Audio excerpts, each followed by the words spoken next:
Sa video na ito ay kikwento ko sa inyo ang naging buhay ni Carl Johnson or CJ sa San Fierro. Bago nyo panoorin itong video na ito, ay suggest panoorin nyo muna yung previous vid ko na why did CJ had to leave Los Santos, kasi yun yung mga nangyari kung bakit napunta si CJ sa sitwasyon na ito at kung bakit siya napaalis sa Los Santos. So bali pagkatapos ng The Green Saber mission, napunta siya sa Angel Pine dahil kay Tenpenny. Dito ay binigyan siya agad ng trabaho ni Tenpenny na papatay siya ng isang witness na maaaring makasira sa pangalan niya. Pagkatapos niyang ginawa yung mission na yon, nakilala niya si Truth. Dito ay kinailangan ni CJ ng pera dahil inutusan siya ni Tenpenny.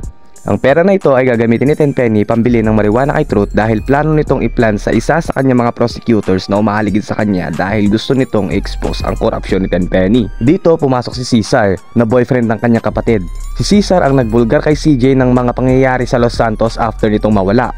Si Cesar din ang nagharap ng solusyon sa problema ni CJ na pera. Pinakilala ni Cesar ang kanyang pinsan na si Catalina. Si Catalina ay hindi ordinaryong babae dahil ito ay isang magnanakaw at kriminal.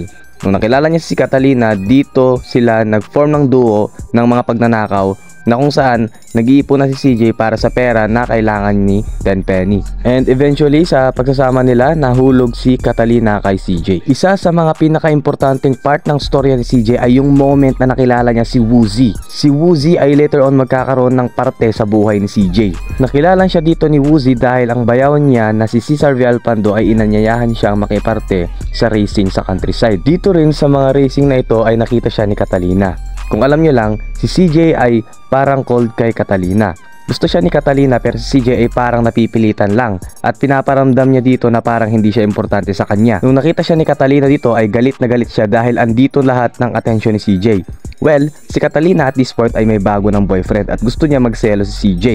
Ang lalaki na yon nakasama ni Catalina ay si Claude na participant din ng racing.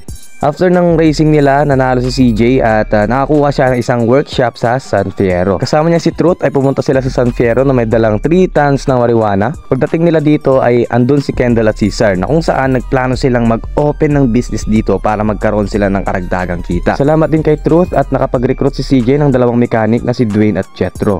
At expert naman sa electronics na si Zero. Pagkalipas na ilang araw ay nagawa din ni CJ ang mga plano ni Tenpenny na maglagay ng drugs sa isa sa mga kanyang prosecutor at nagawa ni CJ na ipahuli ito sa mga pulis. Si CJ ay nagkaroon na rin ng investment sa store ni Zero na kung saan pag magkasama silang dalawa, si CJ ay laging tumutulong kay Zero na matalo ang kanyang kaaway na si Berkeley. Isang araw ay dumalaw si Woozy sa shop at binurgan nito kay CJ na kung sino-sino ang mga supplier ni Big Smoke ng mga drugs. Ang criminal group na ito ay tinatawag nilang Loco Syndicate. Ang mga pinaka-importanting tao dito ay si GZ, T-Bone Mendez at si Torino. Kasama din dito si Ryder pero isa lang siyang representative ng Balas. Dahil dito ay pumanig si CJ sa Loco Syndicate at nagtrabaho kay GZ. Dahil kay GZ ay nakilala niya si T-Bone Mendez at ang leader ng organization na si Mike Torino.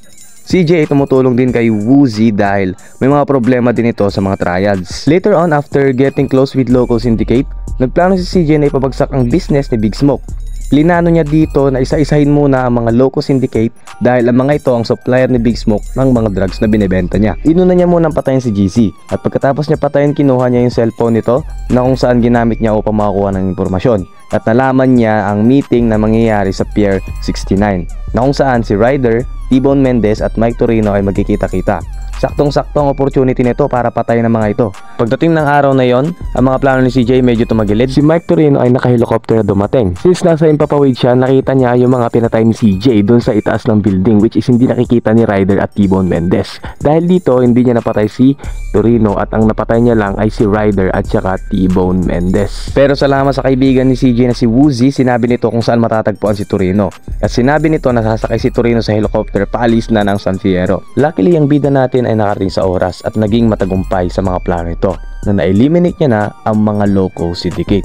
Pero hindi pa dito natatapos kasi para matigil na lahat, pinuntahan ni CJ ang factory nila at kumuha ito ng bomba kay Woozy at pinasabog ang factory ng mga ito. Panibagong opportunity din ang nagbukas kay CJ after matapos ang mga ito. Kasi after niyang matapos ang driving school ay nabili nito ang war cars. At sa tulong ng team nila ni Cesar, nakapagnakaw din sila ng mga kotse para sa kanilang mga clients.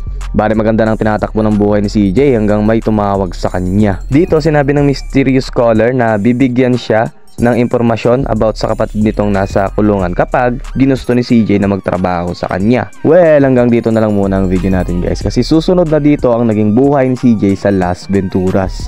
At sa susunod na video na yon ay tatapusin ko na ang buong storya ni CJ. Abangan nyo na lang yung next video kasi ang video na yon ay katuloy ng video na to. Para hindi nyo ma-miss sa mga video ko na yon, make sure to subscribe and hit the notification bell para syempre i-update ko sa bagong video natin. Baka bukas ko siguro i-post or 2 days after may post nitong video na to. Basta promise hindi magtatagal yon. Salamat sa panonood. Paalam.